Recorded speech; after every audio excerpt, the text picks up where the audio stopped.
We bring you this special radio television broadcast in order to give you the very latest information on an amazing phenomenon. The arrival of a spaceship.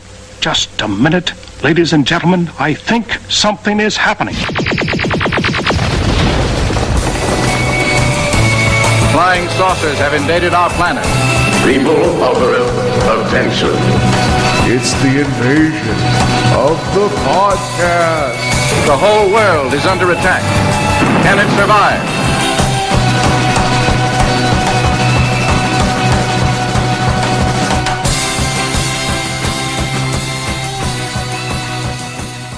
All right, and welcome to Invasion of the Podcast. I am, as always, Paul Black Thumb Stedman, and to my left is Immortan Joe Peters.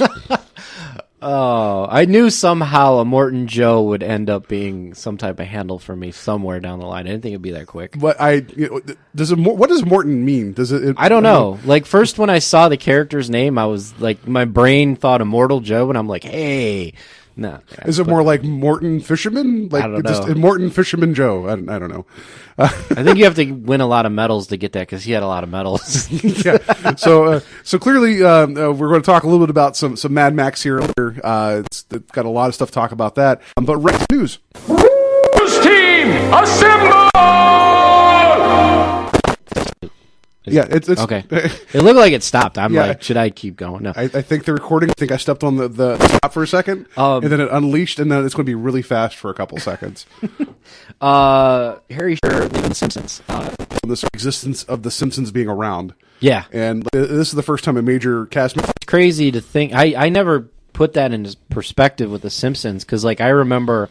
God, what was I, 8, maybe 9? And the Tracy Ullman show would run The Simpsons as like a little, like, skit, like in the middle between skits, kind of like how SNL used to do, like, Saturday TV Funhouse thing. You know what I'm talking about? Like little vignettes going out of commercials. Like instead of a commercial, they would run it. And I just remember watching those cartoons on the Tracy Ullman show and Homer just choking the crap out of Bart all the time. I remember I was in middle school, like when that all, like when the Simpsons was a big thing, because all I ever do is draw Bart Simpson with his slingshot. Yep. And I don't know why, that's all I ever wanted to draw. Yeah, I think as like a kid, like reading comic books and wanting to draw them, I think one of the first things I taught myself how to draw, because it was fairly easy, was Bart Simpson. Yeah. But yeah, like, and then I remember, after the Ullman show, Fox picked up The Simpsons as a full-fledged TV show, and it was a big deal.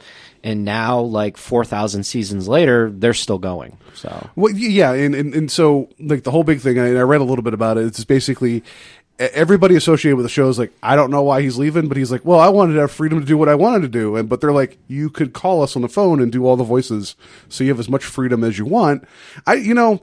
Whatever his reasons are, the guy's been doing this show for like, 26, 27 years, something like that. If I do anything for that many years in a row and say, hey guys, I'm good, people should respect my wishes and just be like, he's given a third of his life to this. Yeah. And it's okay. I mean, even if it's not on the best terms, you've served us well. So Godspeed, Harry Shearer.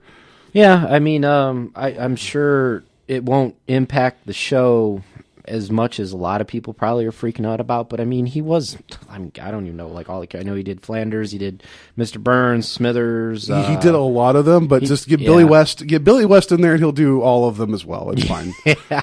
It's just John DiMaggio. It's like, oh, that Flanders sounds like Fry. I don't know. Like, but I guess that comes a point of like, people are more outraged because it's like, it impacts them because of entertainment that they're entertained by. I don't know if they necessarily think of like, it takes somebody to do this. So, yeah, like, who are we to be like, no, you need to keep doing this. You need to keep entertaining me. And I mean, we're both huge fans of all this stuff. That's why we do this podcast. But at the same time, I hear a lot of people either on the internet, they talk about it, or my friends talk about it, how, they want people to play this character again or this person to do this. And it's like, a lot of it's contract stuff. Some people don't want to get tied down to things, like movies. Like, a lot of people talk about, well, why couldn't they get this character to come back and do this movie? Like X-Men, like X-Men's got a lot of actors and stuff like that.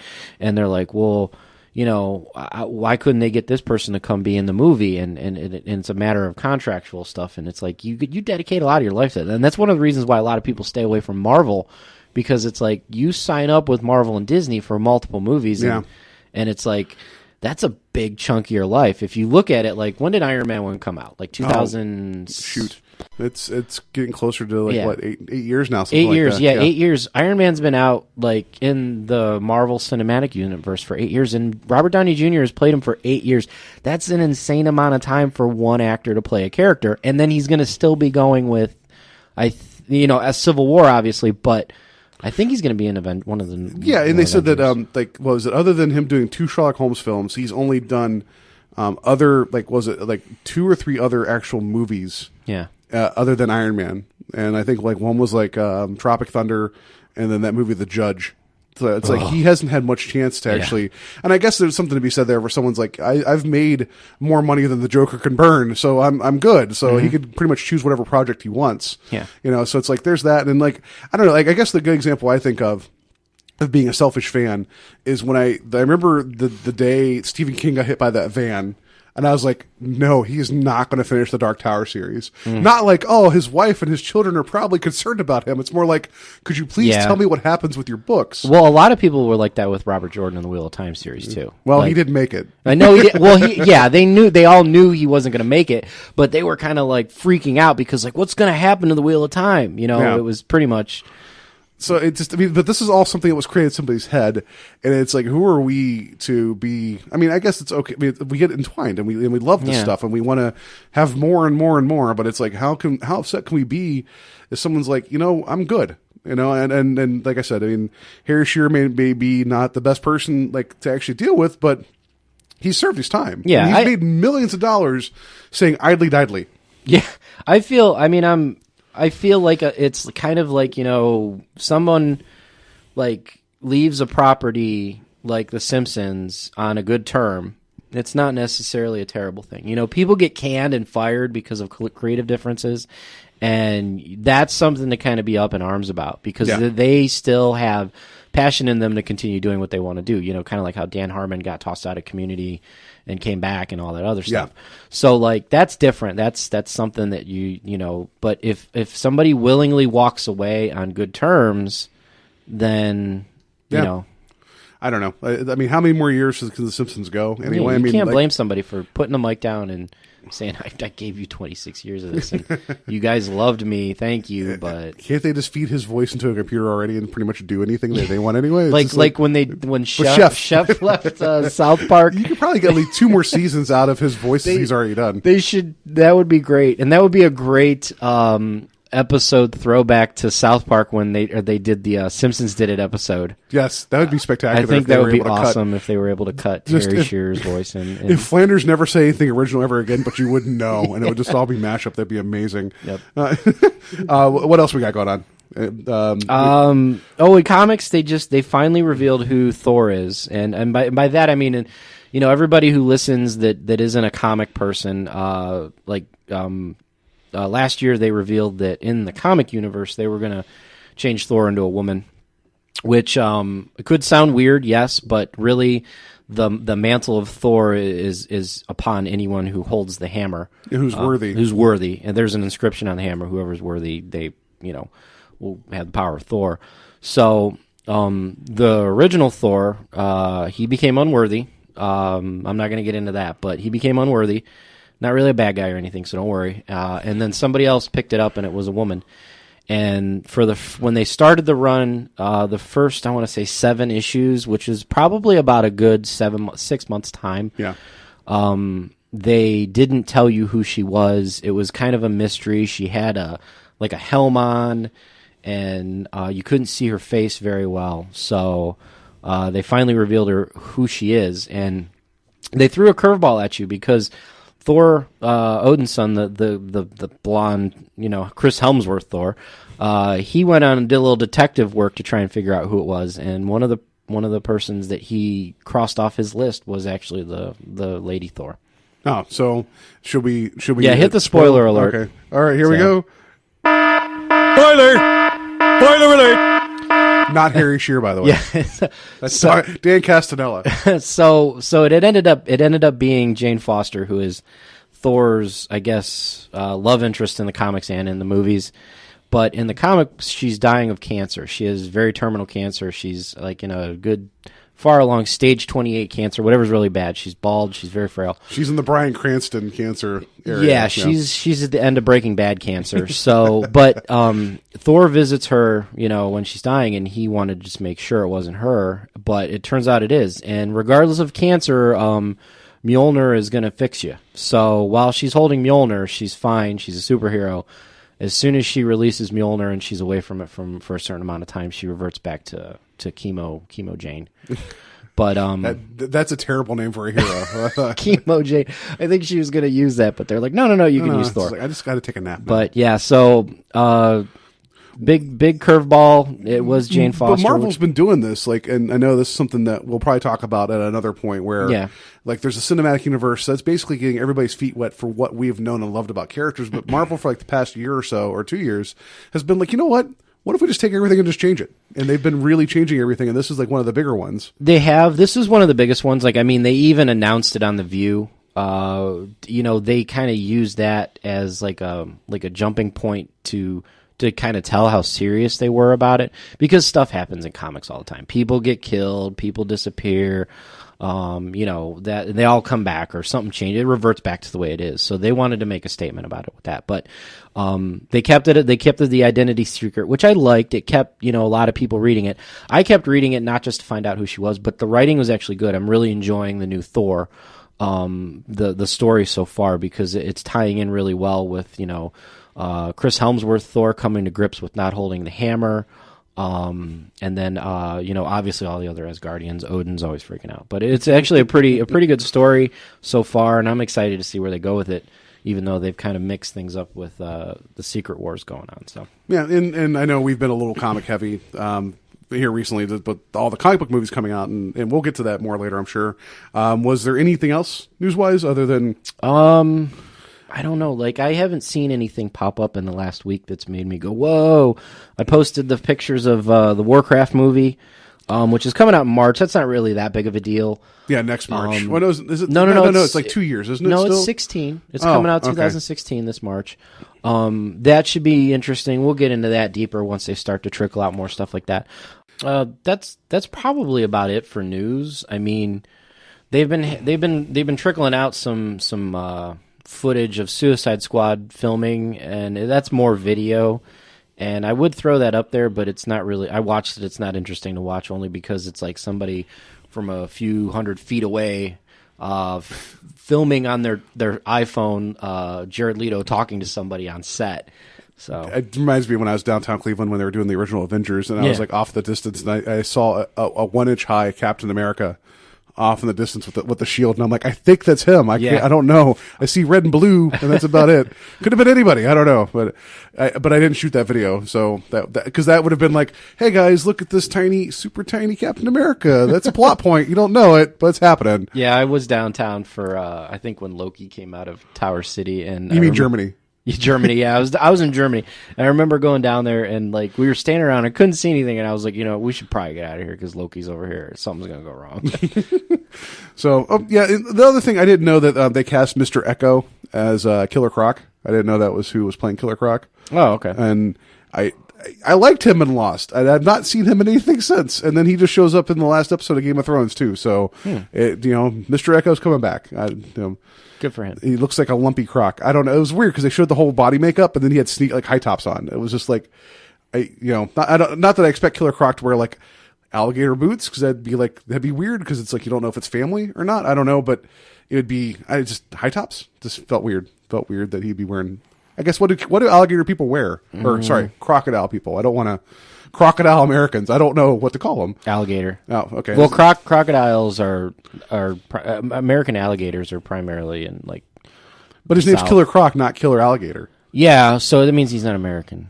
Oh, Okay. Anyway, so Sorry. all right. So that does it for news. Well, one last bit. This will tie into what we're going to talk about next. Box office this weekend. The only reason I mention it because it's interesting is that number one was Pitch Perfect 2. Haven't seen it.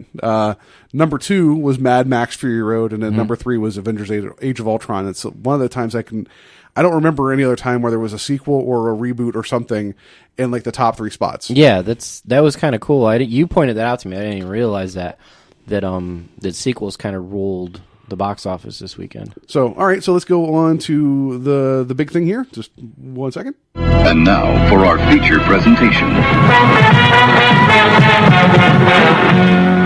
Why I have to warn everybody that there's sound coming, I don't know. But So I'm like, wait a second, I gotta just 1 second. It's coming, everybody, guys. It's okay. All right. Mad Max Fury Road came out this weekend, and it kicked all sorts of butt. Yeah.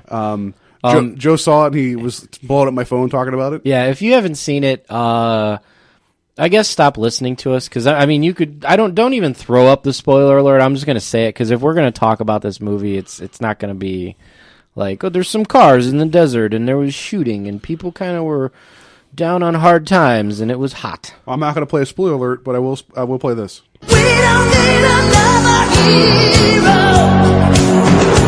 We don't need to know the way home. All we want is I wish they would have mentioned Thunderdome at least once. In the opening, like, it was beyond Thunderdome. Yes.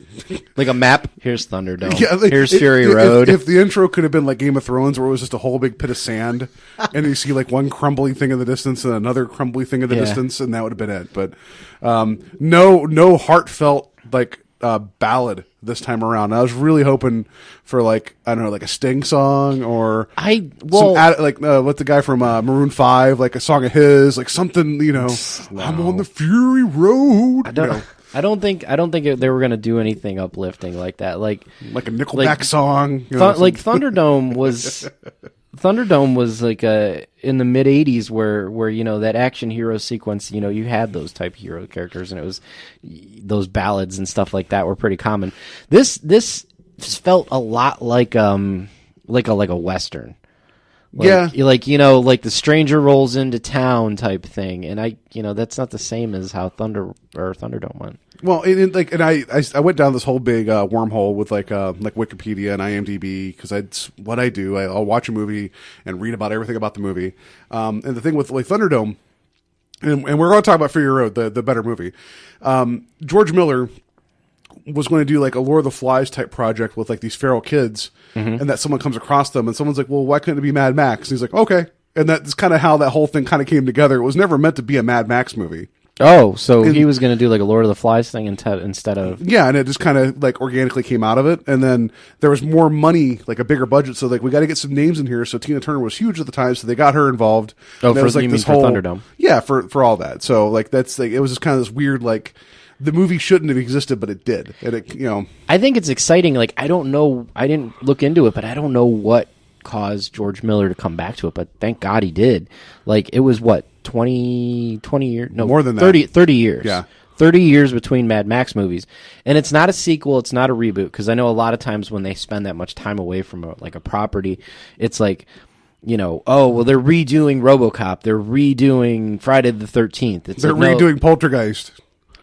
Which I just found out about, and it's coming out theaters soon, and it's supposed to be terrible. So, but no, it's just a straight, like, Tom Hardy plays Mad Max, who originally was played by Mel Gibson.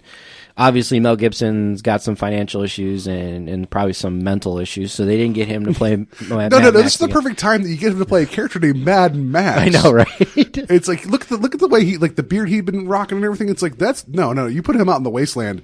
Like, it would have been great if they would have made Mel Gibson the villain in this movie. Mad inappropriate Max. Be like, Max, you can't say that to them people. It's like, yeah, I know they're desert wandering people, but come on, man, just take it down a notch. No, Max, Max, you don't say that to people. So, brief question: do you think Tom Hardy has somewhere in his contract that he has to have a face device? I thought that too. And it's just like, I can't understand you. It's not because you have it's just I don't know what.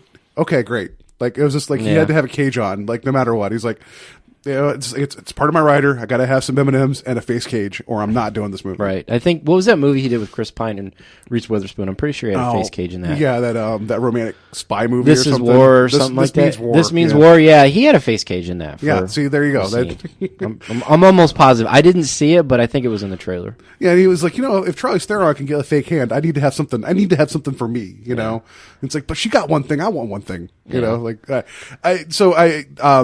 Joe was over the moon about this. Everybody that's seen this movie has been over the moon about it. I think, honestly, and there's something to be said for a hard R, just in your face, and it's gratuitous, and it's like, it is violent. I would not say it's over the top. I've seen way more movies that have had less gore that have been way more uncomfortable. I don't think it was gory. There wasn't a lot of gore. There was some weird... There was chances that it could have been, but they didn't have it happen. Yeah, there was a lot of explosions and a lot of people getting run over and killed, but it wasn't like... Like, I think the goriest thing was, like, somebody got their jaw ripped off, and it was, like, a real quick thing. It wasn't like, oh, look, now you see his face without his jaw for, like, a good 5 minutes, you know? Yeah, I don't know. Like, when 300 came out, people really went to go see that and responded to it. And it's like, but Hollywood's so afraid now of like hard R movies. Mm-hmm.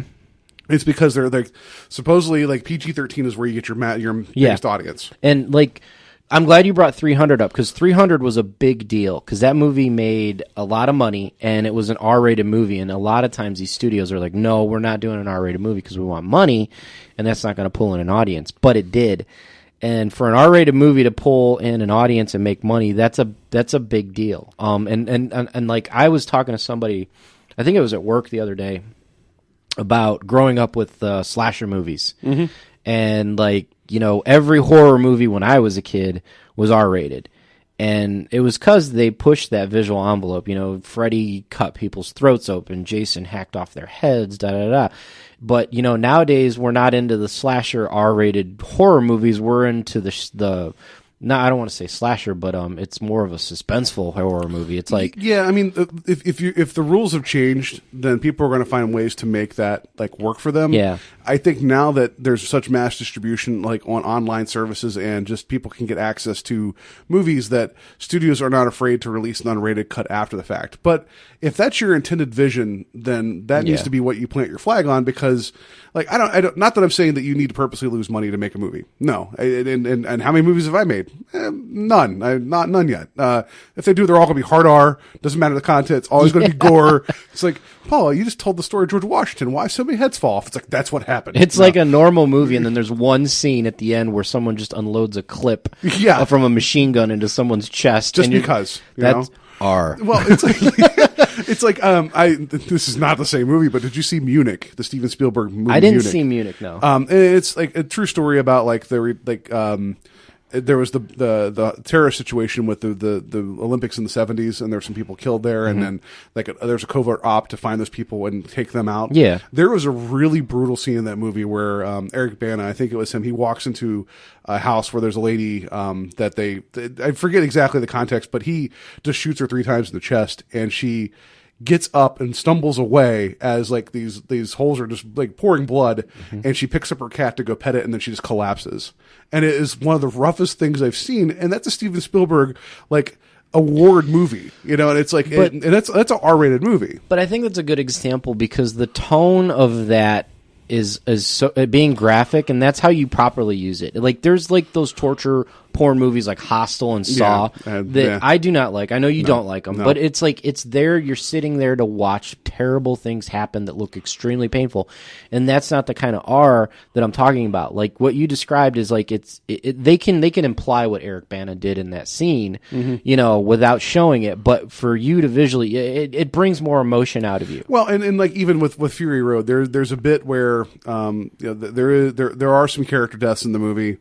I won't go into exactly who and what, because if you haven't seen it, like, please go see it. If you have any interest in, like, and everybody calls it a 2-hour chase movie. It's not. I mean, it is, exhausting isn't the right word. It does keep going, but that's kind of like, this is the world they've set up where it's like, you move forward or you die. And it's like, then if you don't feel like that at the end of the movie where you've been down 100 miles of bad road, then they didn't do their job. I get that. But I agree.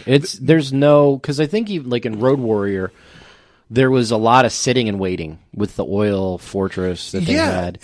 But like I think I told you, I watched that movie again recently, and it's like an hour went by and I didn't even realize it because it was like it was a lot of set pieces, and it was a lot of just like we're going to go after this one place and we're going to attack the city, and it was a lot of content. Like I think Mel Gibson had 18 lines of dialogue in that whole movie. Yeah, which I kind of picked up on that too in Fury Road. Like Tom Hardy didn't have a lot of lines. No. And most of them I couldn't understand what he was saying anyway, so it's fine. Because not because of the mask, just because it's just like, do you feel in control? Like, what did he say? Did he say something about control?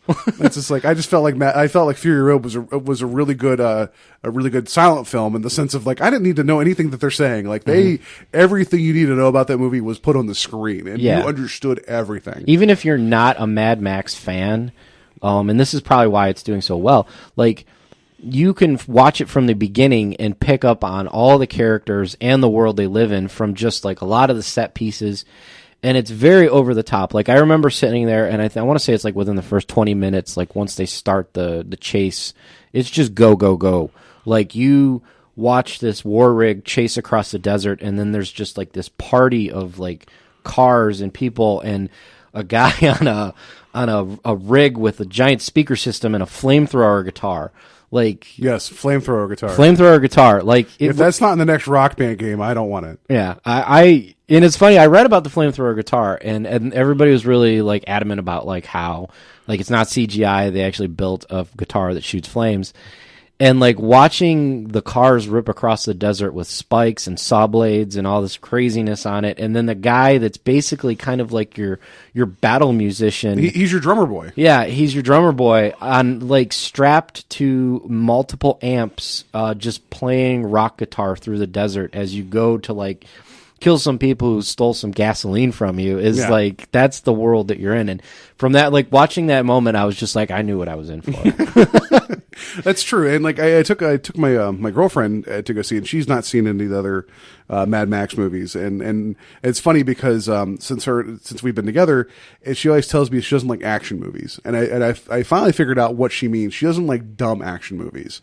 She doesn't like mindless action movies. So because I've shown her some really good examples of like this movie is a good movie. There's a lot of action in it, but it's a good movie. And this is one of those ones that she just walked out. She's like, I loved it. And it's like, and in the movie, it's like there's enough character motivation and like what's her face's character and then Charlize Theron. Charlize Theron. I kept wanting to say Angelina Jolie. You know, like that's not right. Like Charlize Theron, like she steals the movie. I mean, and it's just so badass, but she has a clear-cut motivation. Yes. And you don't need to know much about her. Arguably the protagonist, like a lot of people, there's a lot of internet buzz and butthurt about Charlize Theron's character, you know, being the main character of the movie, even though it's Mad Max and Tom Hardy plays Mad Max in the lead character. But she doesn't take a side seat or a back seat role as like a supporting character. I did feel that like she was, you know, equally screen like if not more. She was the motivation in the movie. Yeah, she was all the motivation. I mean, Max and this is kind of how it was too in the other Mad Maxes. Like Max just kind of shows up and gets thrown into a situation. Yeah. But there's never been other characters that kind of like are in the same spotlight with him, which I thought was cool. Like I like Charlize Theron a lot as an actress. I like a lot of movies she's in, and I think she's a good actress. And I was at first like I remember I saw the trailer and I didn't know that was her because her head shaved. Yeah. And then after I found out she was playing Furiosa, I was like, oh, that's cool. I'm gonna really like this. But her character did steal the show. Yeah, and so.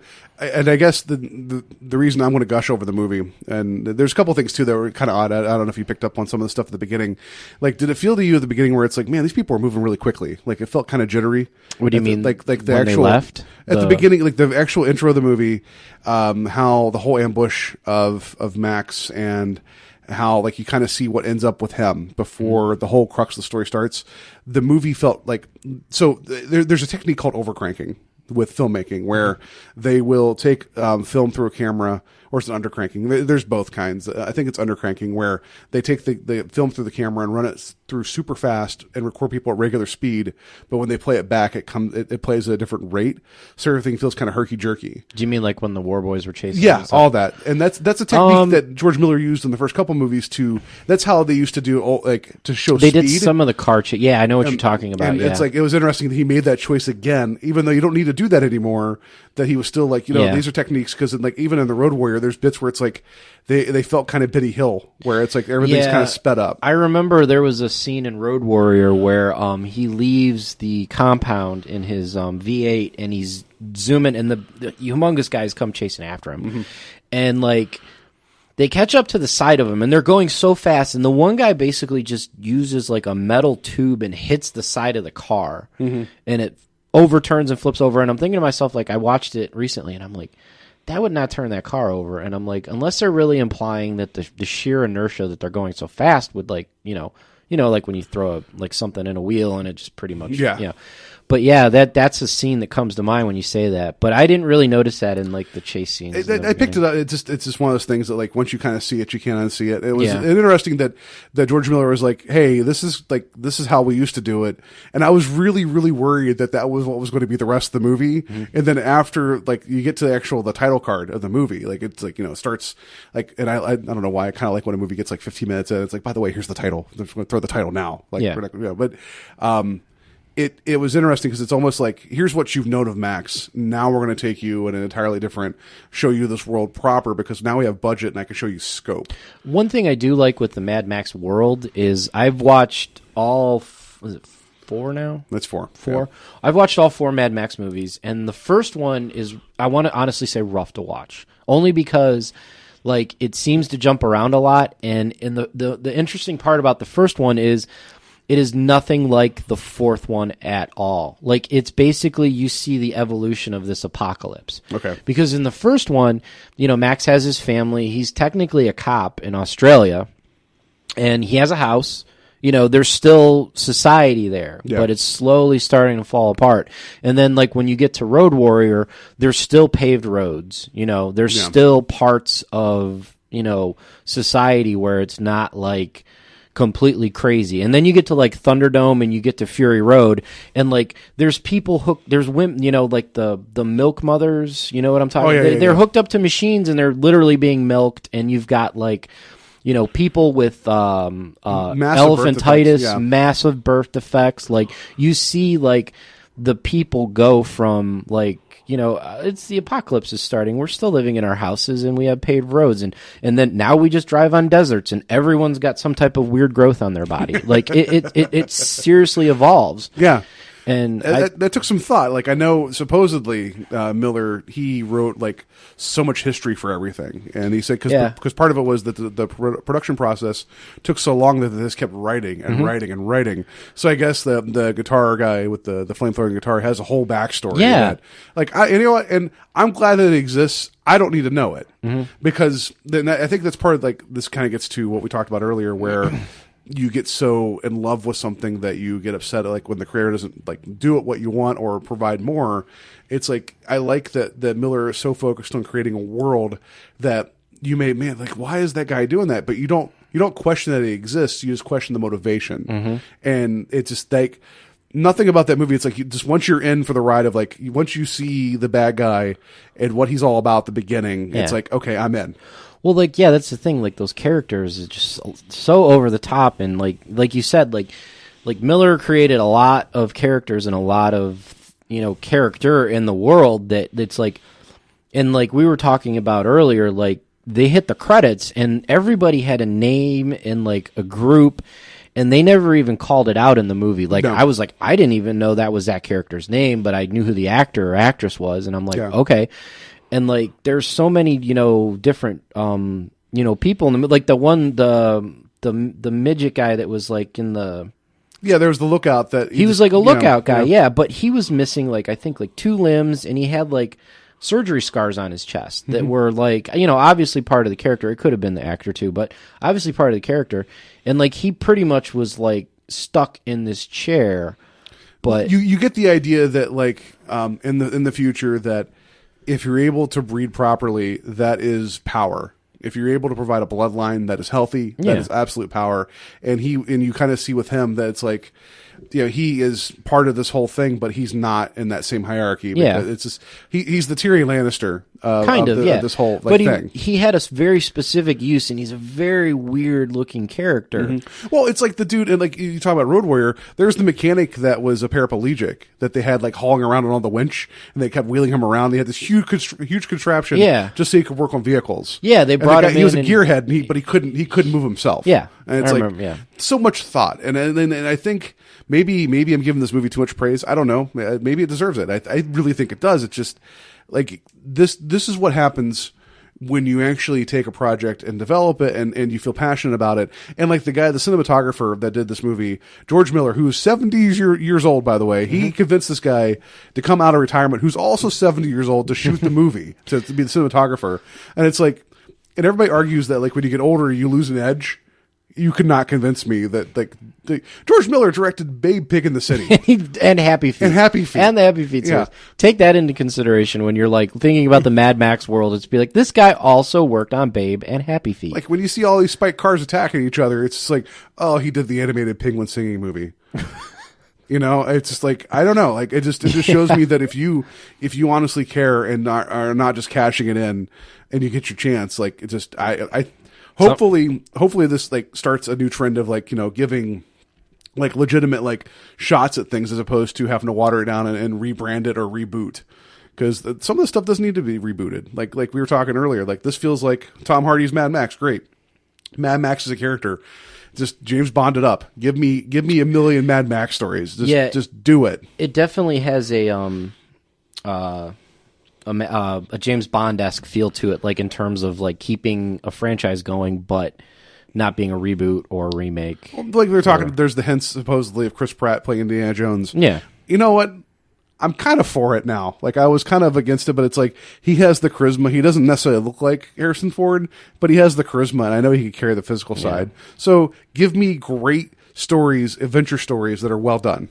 Somebody needs to drag, speaking of dragging cinematographers or people out of retirement, somebody needs to get Paul Verhoeven out of retirement, have him make one more movie. Yeah, make a RoboCop Total Recall movie.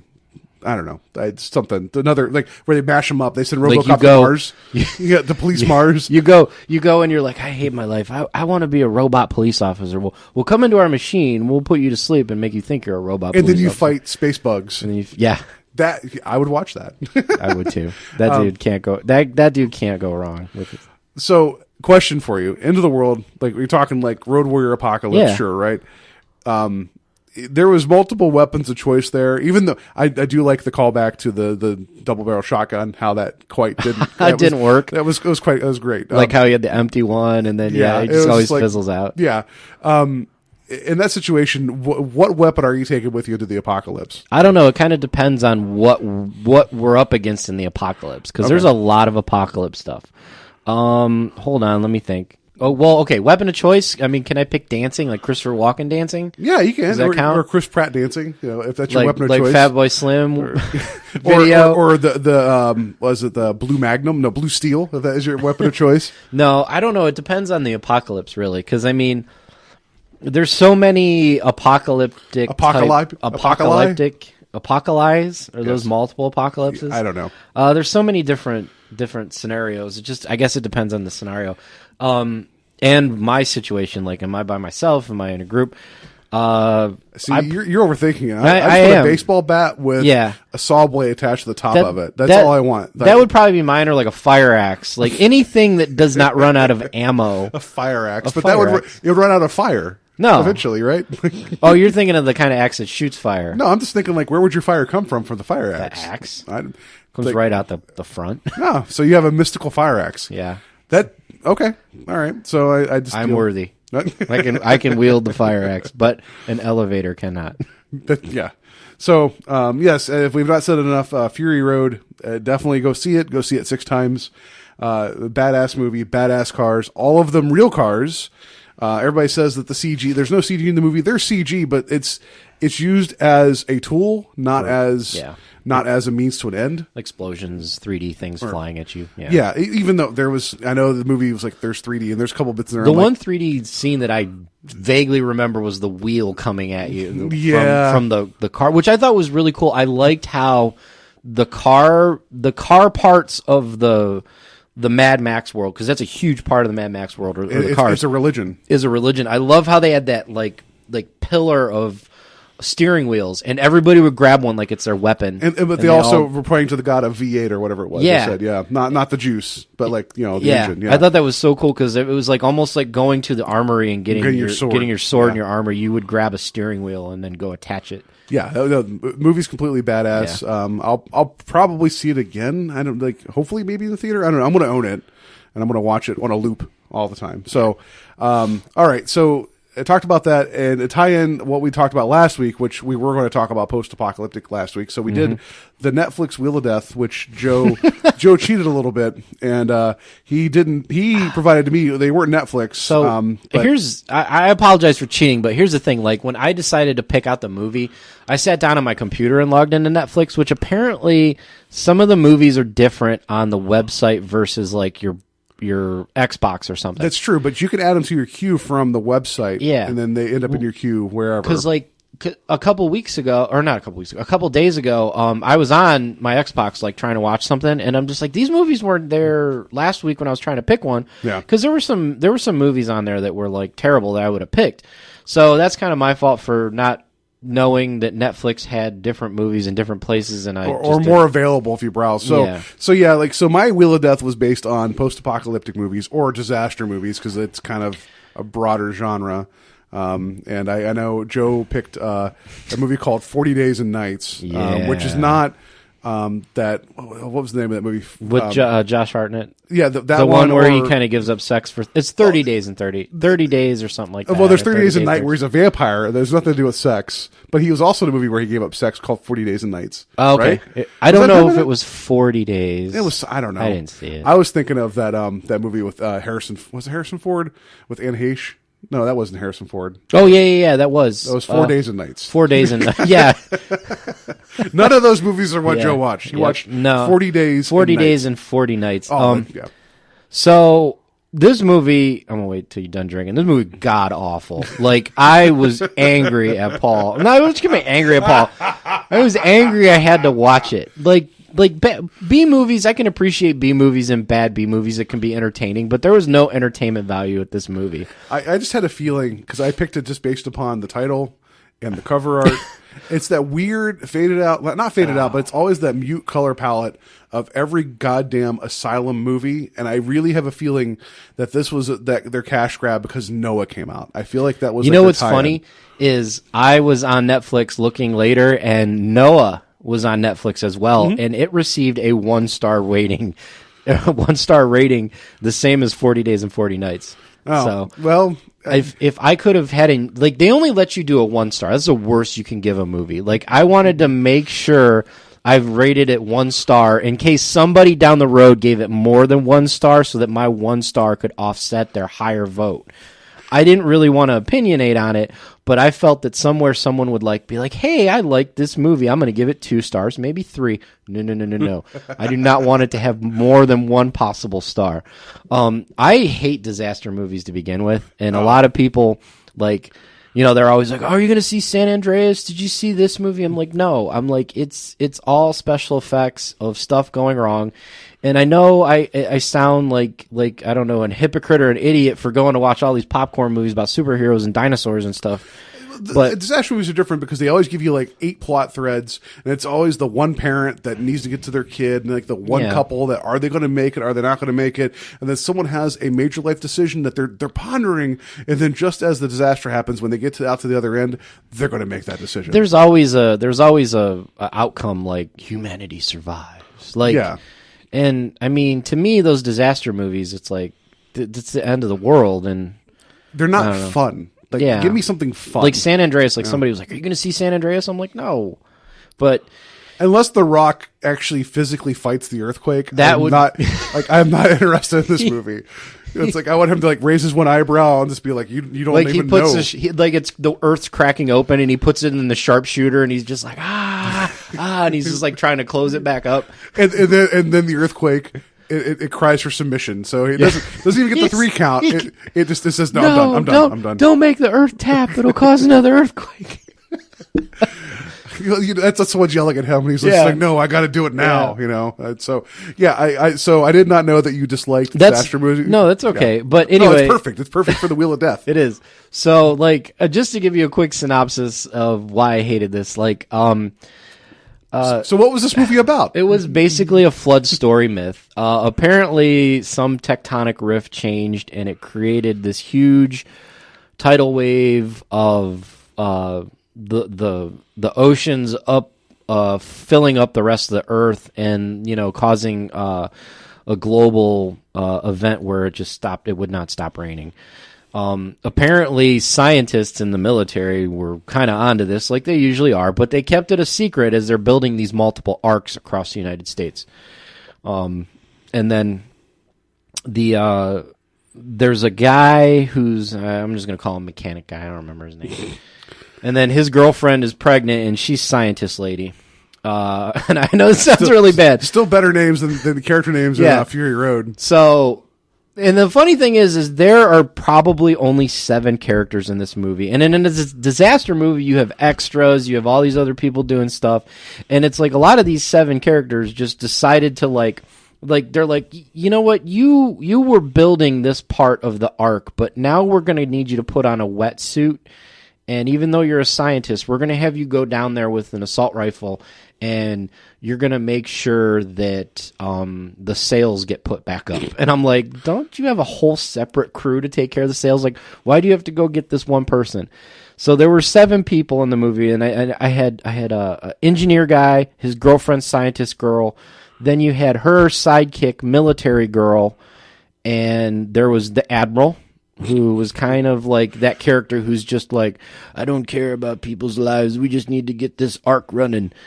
And then you had Engineer Boy. I'll say Engineer Boy because he wasn't really an adult. He wasn't an engineer man. He wasn't an engineer man. He was kind of like a college kid. Then Engineer Boy's girlfriend.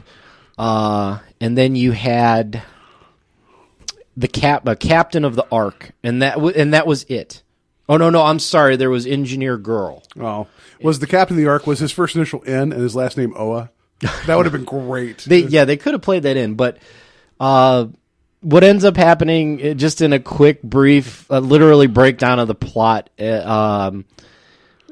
Admiral's yelling at Engineer Man to fix the turbines, which the turbines are probably about the size, like half the size of a car. Okay, and they're in the, obviously the budget doesn't give for much. They used a lot of CGI with stuff, and it looked terrible, but so they're fixing the turbines of this thing, and then they're like, how quick can you have it up and running? We need to get the arc running. And it's just the one turbine they're constantly working on, but the arc is like the size of like the Chrysler building. So like I'm like, so it's like putting like an outboard motor on a skyscraper and be like, oh, we gotta get this thing going.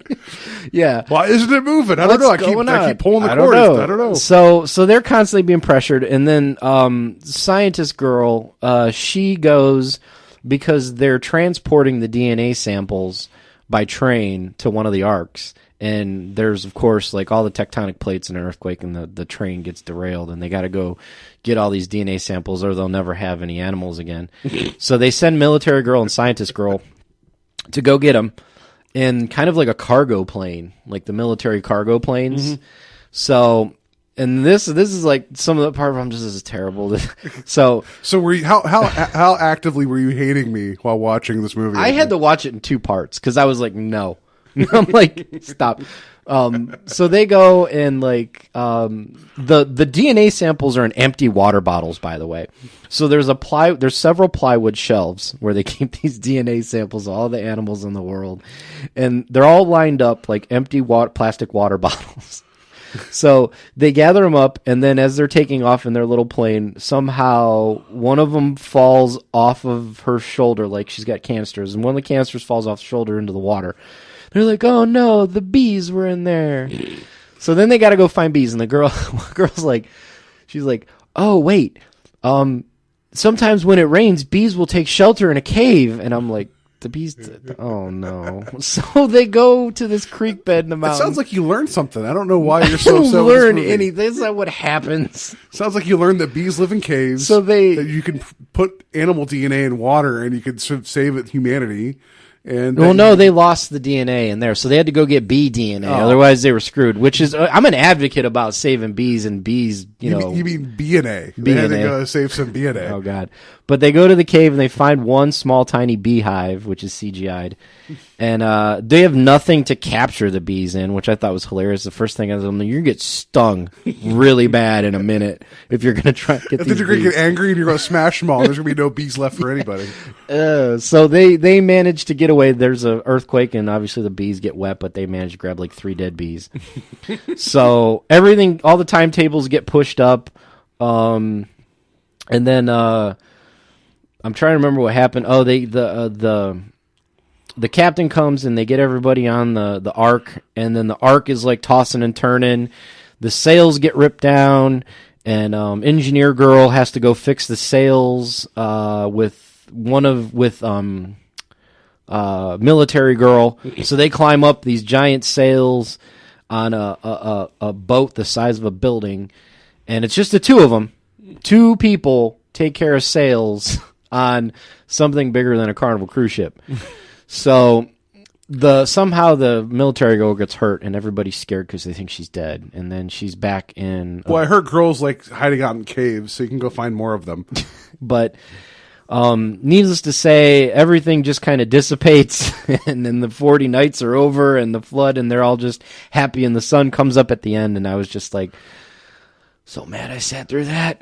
So you suffered through the Wheel of Death, and that's something that That was my official review of 40 Days and 40 Nights. I don't care if I spoiled the movie for you, but I hope it deters you from watching it.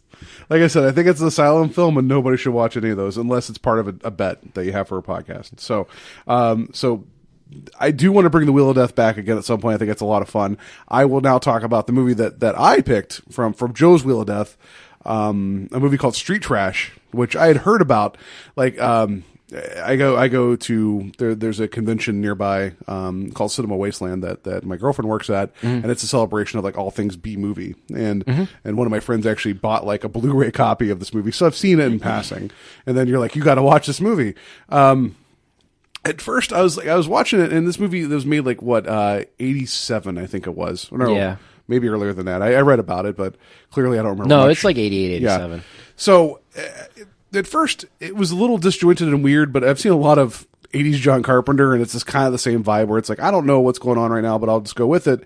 There's a homeless guy with a weird like hippie hat, and he's run away from some guys he owes money from, but he ends up in a burning building, and there's a couple like having sex, and he's like, get out of the building, it's going to be burning. And as they're running out, he grabs like money off the dresser and then puts it in his pocket. It's like, oh, I thought you were a good guy, you're just trying to steal that money, you hobo.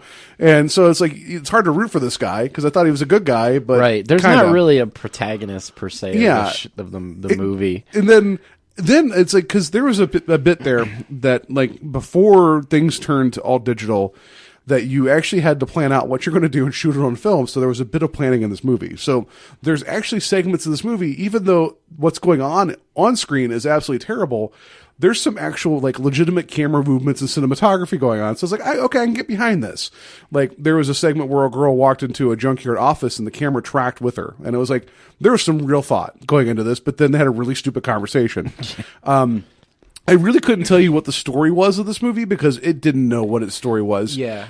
Like a guy working in a liquor store finds this crate in his back room. I don't even know what he's talking about. He's muttering to himself the entire time. He's like, oh, this hooch I found hidden away behind a hidden wall in the store that I own has something called Venom. No, Viper. Viper, Yeah, sorry. Viper is the malt liquor Yeah, it's that like he finds. Tanafly Viper, I think it was what it's called, Yeah. something. And he's like, hey, you know what? I've had this back here for years. I'll sell it for $1 a bottle. It's like, good business decision. You know, it's like pretty sure that's probably also how the first person sold Four Loko. It's like, I found it. I'll sell it. Actually, you know what I think? Now that I think about it, yeah, Street Trash pretty much is the biopic of Four Loko. Yeah, right. It's like, I don't know. It's grape. Buy it. You know, then a homeless guy buys this stuff because it's easy to buy hooch. There is one joke at the beginning of the movie I actually thought was really clever. When the guy was sneaking off to go drink this stuff, he goes into this dilapidated building, but you see a women's restroom door, and he goes to open it and walks in. And as he closes the door, the camera pulls back, and the entire building's collapsed, and all that's there is the door frame. Yeah, that was actually pretty funny. Yeah, and then the guy drinks the stuff, and then within minutes, like not even minutes, like within seconds. He is spewing neon like he is like a trapper keeper from the 80s, and it's like this bright colors. It's like I don't know, like if Nickelodeon would kill you like from like Double Dare. I don't know from the inside. Yeah, it's like anybody that drinks this Viper, it basically dissolves them from the inside, but it's not like a very like believable death. It's all neon purples and greens, and like it's like it leaves this puddle of paint. Yeah, and so the guy like dissolves into this toilet, and that's like, and for practical effects, maybe not the cleanest, and I don't mean clean as in like it's gory, but it's like there was some effort put into all that. Yeah, all the practical effects, there's actual effort put into it. I respect that. It reminds me very much of Evil Dead's practical effects for like a lot of the gore. Yeah. Cause so then you got there's two guys that died early to the Viper, and then the movie just kind of forgets that that's a thing for like an hour, and then it becomes this whole hobo war story like in this junkyard where like you got these two guys that are like brothers and they live in a tire hut. I don't know. Yeah, the tire hut. Yeah. And then like they're trying to do better for themselves, but not really. And then there is a very weird rape scene in the middle of the movie. Not only once, but twice, because not only does this one girl get raped by a bunch of hobos, then she's dead. And then the owner of the junkyard's like, oh, there's a dead body here. Yeah. And then the cops are like, hey, the dead body, it's been sexually assaulted. He's like, oh, I don't know what happened there, and then that's never resolved. That was weird, and I love how like that guy like picks her up from like the restaurant. Doesn't he pick her up from a restaurant? No, he was walking outside a bar, and she's out in the back alley vomiting, and then she's like, "Oh, hey, you want to go do it?" He's like, "Yeah." And so instead of going back to her place, they go back to his tire hut and the junkyard. Okay, see, I haven't seen it in a long time. I thought like he kind of snuck up like the valet. Okay. No, sorry. But the valet there, a side note, and this just tells you like how my brain's hardwired. There's a valet there. There's a joke where he kept eating everything. The doorman was like eating a banana and he was eating chicken. And the people were like talking garbage to him about it. It's like, well, you're working a professional job. Why are you eating all this food? There's a movie called Frankenhooker, which I don't know if you've ever seen or not. Mm-mm. Mary loves it. My girlfriend loves it. The main character in that movie is the doorman, and I'd only seen Frankenhooker in passing, and I was like, that's that guy. So my brain can put together weird 80s horror movie references. It was really bizarre.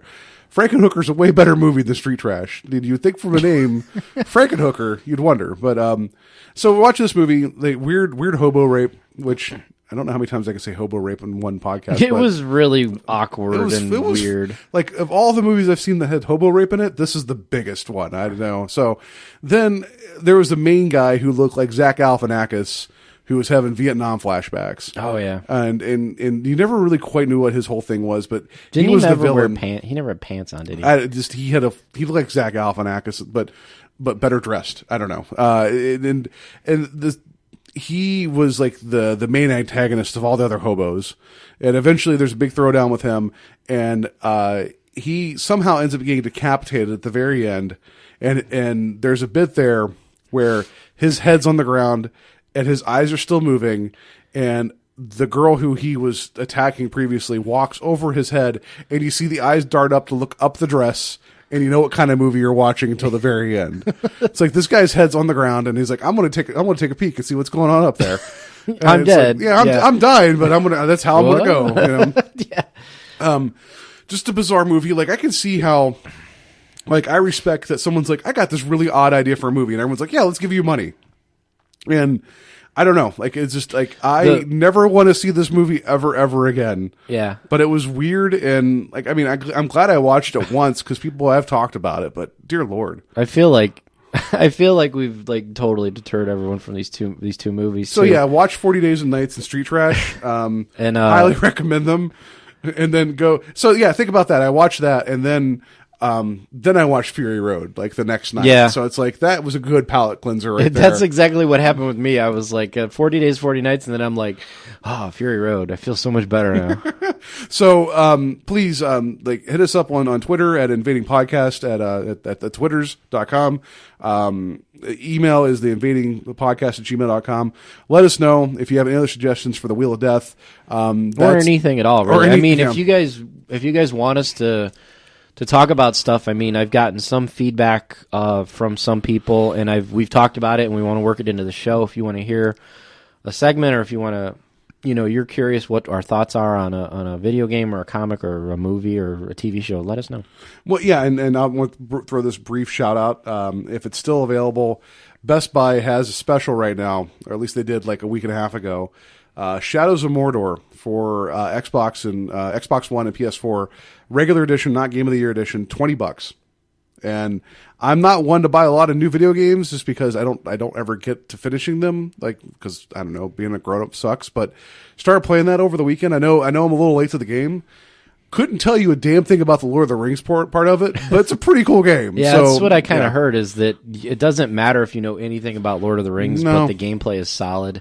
It's like, oh, really complicated names. Do I get to stab them? Cool, let's move on. But it's a badass game.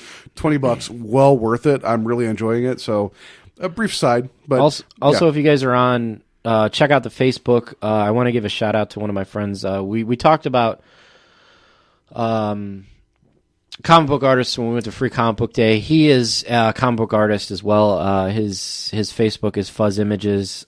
Please check him out. He's very talented. I just wanted to shout him out real quick. Yeah, he's tell local. him we sent you. Yeah, tell me. Yeah, I'd be like, I heard about you on Invasion, and I love your stuff. And it's be like, I heard that you would do sketches of Street Trash. Yeah, can you do me the cast of Street Trash on an arc? Yeah, could you just mash them up? There you go. That's a sequel no one ever asked for. It's like, it's an arc full of hobos. They're gonna save mankind for poverty. I don't know. This thing anyway. Where's the B DNA? Yeah. He drank it. I don't know why he drank it. He drank. So yeah, they'll wrap it up for us this time around. Like I said, follow us on all those things we mentioned, and also just let us know if you have a particular weapon that you want to survive the apocalypse with. Just leave it on our Facebook. The more creative, the better. More spikes, more saw blades. I don't know. Maybe the weapon you want is just a boomerang, a really sharp metal boomerang to whip at people, and they'll try to catch it, and their fingers will get cut off. But anything else? No, I think I don't have anything. I think that's it. We'll be back next week, though. All right, going to play this and have a good week. Watch Mad Max like 67 times, and then tell us about it.